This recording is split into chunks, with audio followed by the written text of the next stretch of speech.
Gracias, Fernando. Hola, muy buenas tardes. Gracias al Consejo Interamericano de Comercio y Producción por la invitación. Gracias al señor Eduardo Benequén en particular. Gracias a Miguel Ángel y a Carlos por compartir conmigo este momento. Y muchísimas gracias a la presencia de todos ustedes. Mis 7 minutos yo los voy a dedicar a hacer una estilización, una conceptualización de los últimos 100 años en materia económica de Argentina. Quiero ser franco honesto, esta estilización y conceptualización que yo he hecho es un diagnóstico o conceptualización que a mí me sirve para explicar, más allá de los sucesos de coyuntura, lo que en el largo plazo viene ocurriendo en Argentina. Podrá ser compartido o no, seguramente va a ser compartido por algunos y no compartidos por la mayoría, tal vez. Pero a mí personalmente es una estilización que me ha servido para poder entender más allá de la coyuntura, insisto, lo que viene pasando en Argentina. Yo diría que Argentina hace 100 años aproximadamente, allá cerca de la Primera Guerra Mundial, el reloj no corre todavía. Ya, ¿no? Lo estamos solucionando. Bueno. Te vamos a quitar 2 minutos al final. Avísenme. No te aproveches, José Luis, no te aproveches. Desde mi punto de vista, Argentina hace más o menos 100 años abraza lo que podríamos decir con mayor amor que antes al populismo. En particular en materia económica yo voy a hablar del populismo industrial. El populismo industrial yo le diría, lo podríamos conceptualizar como aquella versión que pone a la sustitución de importaciones en el centro y la entronización de la política económica. La mesa está servida esencialmente para la sustitución de importaciones, para lo cual en los últimos 100 años Argentina, más allá de idas y vueltas, ha armado de manera permanente casi un complejo muy grande de aranceles, restricciones cuantitativas para poder importar. Pero no solo eso, sino también que el objetivo competitivo y de sustitución de importaciones en Argentina, que se podría denominar populismo industrial, requiere que, por ejemplo, los sectores en los cuales Argentina tiene ventajas comparativas naturales, como el campo, el petróleo, sufran de parte del gobierno un complejo esquema de derechos de exportación, restricciones para exportar, con la idea que si de esta manera se podría lograr que la mesa de los argentinos o la energía fuera más barata que si recibieran los precios internacionales, para que de esa manera la industria sustitutiva tuviera más margen para ganar plata, desarrollarse y crecer. Ahora, con cerrar la economía a la competencia importada y someter a los exportables a un complejo esquema de retenciones y provisiones para exportar no alcanza. Para poder crecer sobre la base de la sustitución es necesario darle demanda, darle gas a esto. Y ahí aparece el gasto público y el déficit fiscal. A veces se ha financiado con emisión monetaria, otras veces con reservas, otras veces con deuda interna, otras veces con deuda externa. Y acá vamos al punto y acercándome un poco ya más a la coyuntura.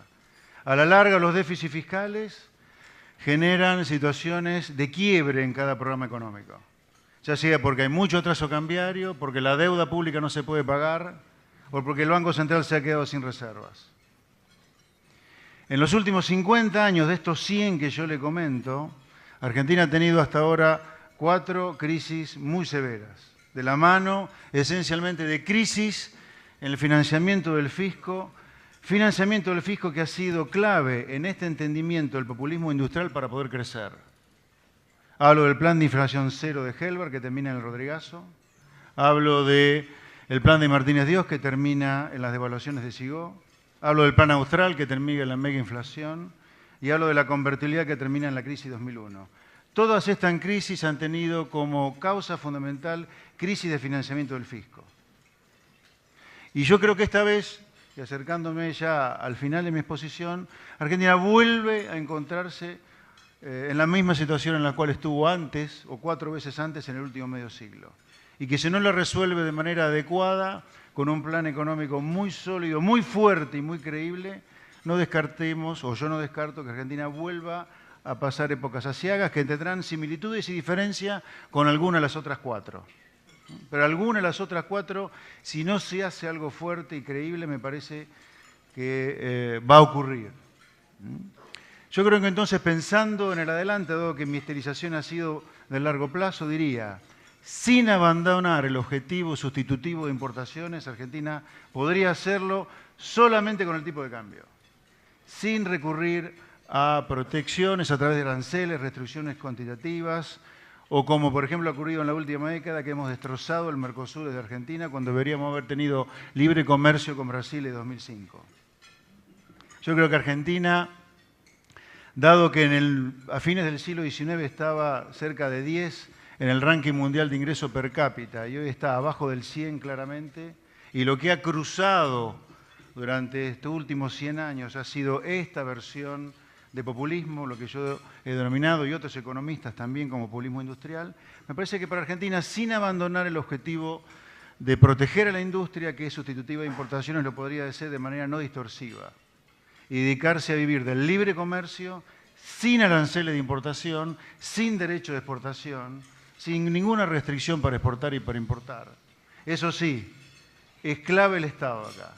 El Estado que nos deja el kirchnerismo es un Estado de cerca de 50 puntos del producto de gasto público, que nos lleva a una situación fiscal de déficit de 8 puntos, muy difícil de financiar.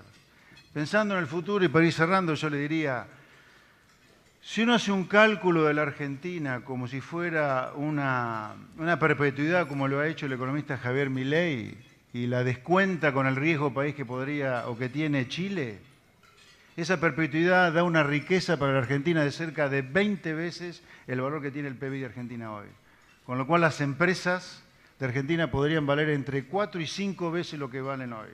Yo creo que todos, absolutamente todos, tenemos más por ganar que por perder si Argentina volviera sobre sus bases y volviera a vivir del libre comercio con un Estado pequeño, que tenga impuestos pagables y con gasto público que vuelva a la sociedad bajo la forma de bienes públicos y no el clientelismo, la corrupción rampante de hoy. Gracias.